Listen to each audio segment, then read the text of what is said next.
Ракометниот селектор Раул Гонзалес ги собра македонските ракометари на подготовките за утрешниот квалификацијски меч против Турција.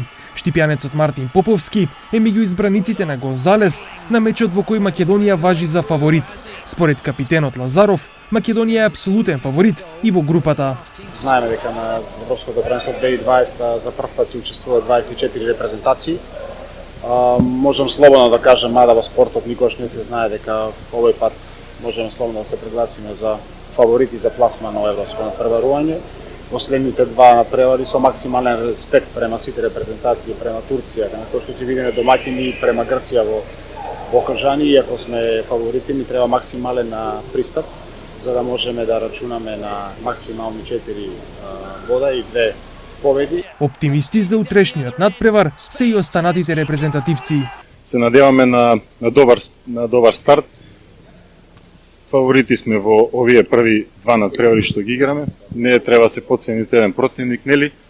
Знаеме тоа. Потполн респект спрема репрезентацијата на Турција, исто така и репрезентацијата на Грција. Се надеваме на добра игра. Инаку за Мартин Поповски, ова е втора година во репрезентацијата. Клупски до 2014 беше дел од штипскиот прворигаш Текстилец, кога премина во Вардар јуниор, а од 2017 е дел од сениорскиот тим на Вардар, каде бележи настапи во СЕХА лигата и во Лигата на шампионите. Ке дојде ли до реализација Поповски и утре, останува да видиме на мечот кој се игра од 20 часот и 15 минути во спортската сала Боро Чурлевски во Битола.